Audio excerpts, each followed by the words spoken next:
Hello, this is Raan Joy and ituturo ko sa inyo on how to create your own animated videos.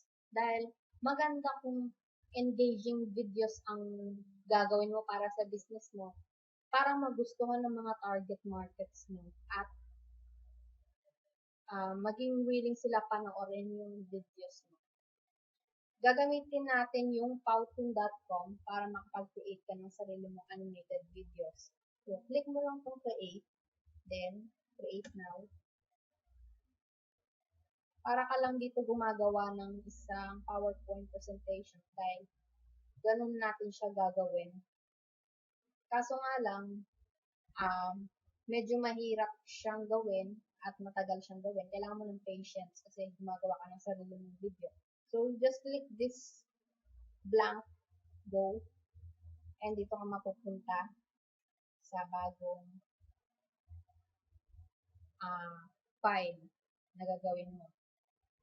Dito tayo muna sa backgrounds. Yan, dito sa backgrounds, click mo tong more. Makikita mo dito yung pagpipilian mo ng mga backgrounds na pwede mong gamitin. For example, ito. Ito muna. Ayan. Then, punta tayo sa text. Text effects. Click more. Then, pwede kang pumili dito. For example, gusto mong yung text mo ay may handwriting, parang may nasusulat ng text mo. Yan.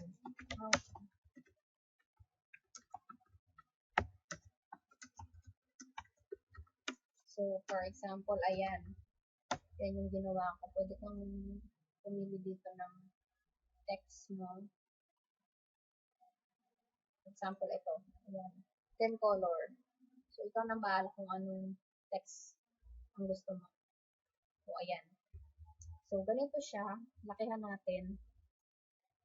And igitna natin. Ayan. For example, yan yung gagawin mong title sa video mo. How to generate sales in your business.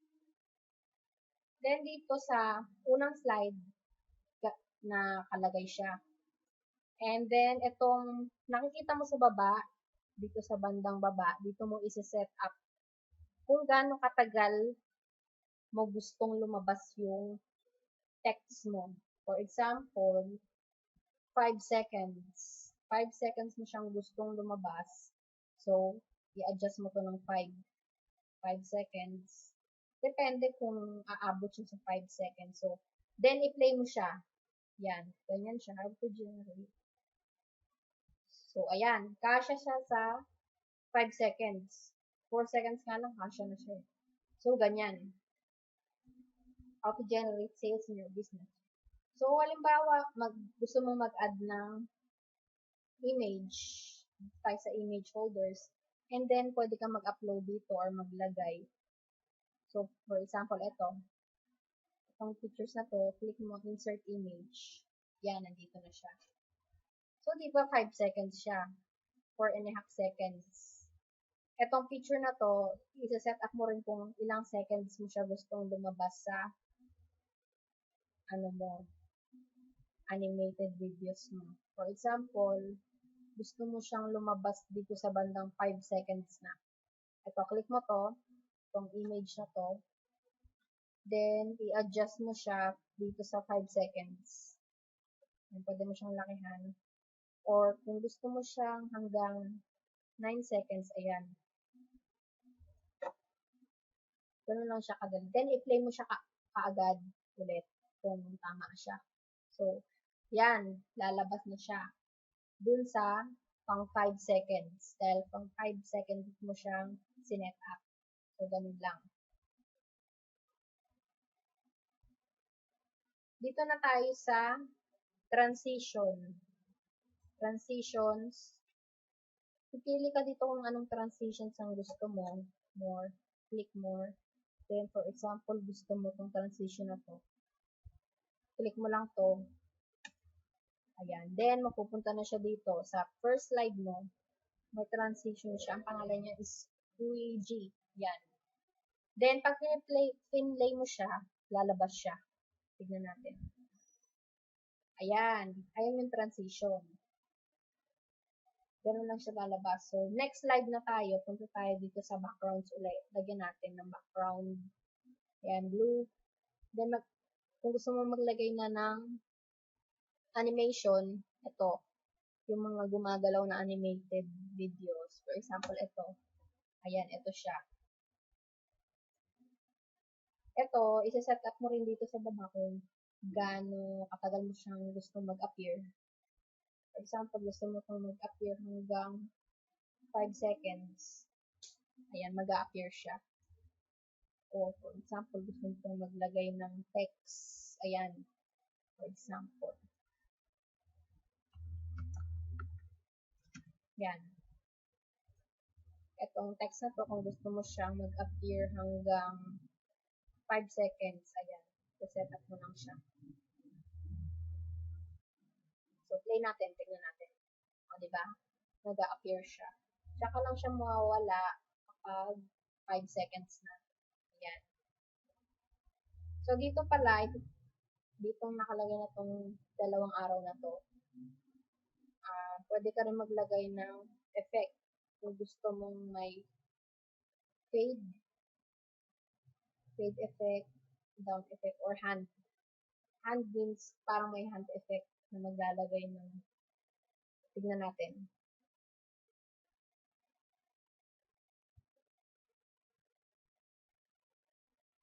Okay, so hindi siya pwede. Try natin sa ibang picture, image, lagay tayo ulit. Tapos, lagyan natin siya ng hand effect. Ito. For example, yan. Then, i-set up natin siya sa pang 6 seconds. Yan. Tignan natin siya. Tapos, lagyan natin ng hand effect. Yan. Tignan natin. So, parang meron na siya. So, ayan, di ba? May hand effect. May lumabas na hand. So, ganun lang siya. Then, lagyan mo siya uli ng transition. Transitions. Yan, for example, yan. Roller. So, ganun lang siya kadali. Dito pala sa plus and minus na nakikita nyo, pwede ka dito mag-add ng seconds kung gaano katagal mo siyang gustong lumabas or pwede mo rin bawasan yung seconds. So, ganun lang. Dito sa props, kung kailangan mo ng mga props na pictures, ayan, yan, pwede mo siyang ilagay dito yung sa videos mo. Ayan, di ba? Kung siya. Pwede ka rin pumili dito ng characters. Yan. Kung gusto mo ganito. Ayan. Pero hindi siya gumagalaw. Iba siya sa animation. Pwede mo rin i-drag kung saan mo gusto. So, ganun lang sa kadali. Itong mga markers. Ayan. Pwede ka rin maglagay niyan. Check. Then, mga action buttons. Kung kailangan mo siya sa pag-drive ng traffic sa website mo. Yan, lagay mo siya dyan. Then, sign up now. May nakalagay for example sa end ng video mo. Pwede mo tong ilagay.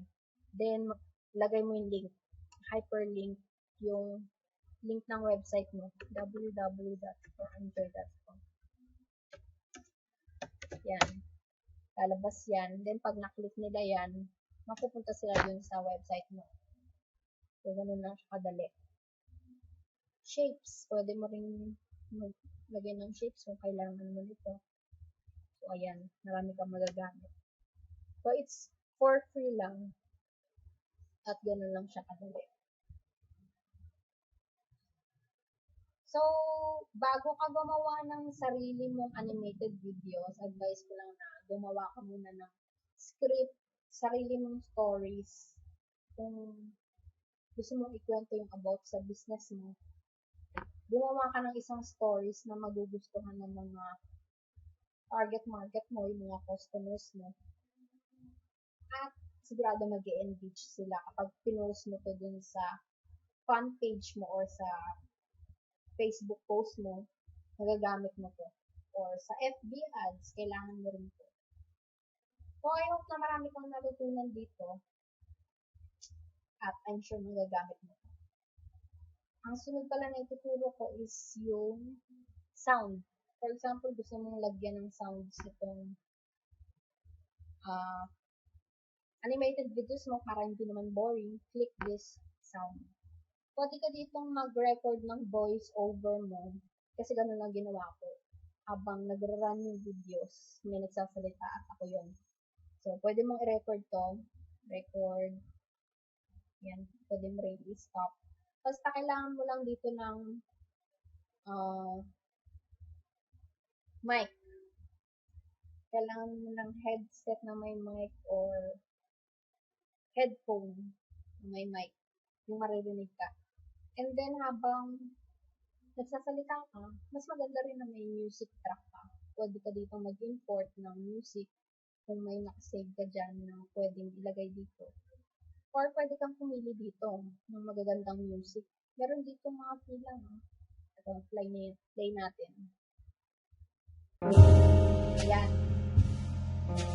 Diba? Pwede mo siyang gamitin sa video presentation mo. Sa ano. Kaso nga lang, yung iba dito may upgrade na. Hindi na siya free. So, piliin mo lang yung mga free. So, kapag nakapahili ka na ng music track mo, pwede mong gamitin ito. Click this add. So, ayan.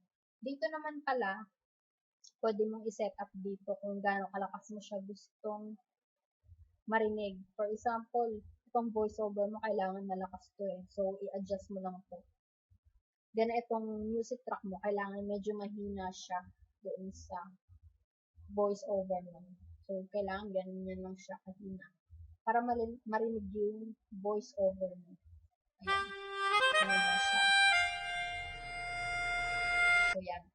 Para makita mo yung example ng ginawa ko, punta ka lang sa fan page ko, Secret Business Strategy. Yung pangalan ng fan page ko. Nandun siya. So, ginamit ko na rin siya sa Facebook ads ko, tsaka sa mga post ko. Kasi, natuwa talaga ako sa paggawa ko nito. So, yun lang. I-try mo na siyang gawin at i-apply mo na siya sa business mo para magkaroon ka ng engaging videos at makapag-drive ka ng maraming traffic sa website mo or sa affiliate links mo kung nasa affiliate marketing ka, nagagamit mo to.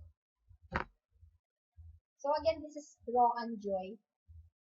And don't forget to visit my blog at www.rawandjoy.com. Marami kang matututunan na mga strategies na ginagawa ko at doon ko lang sinishare lahat. So, thank you.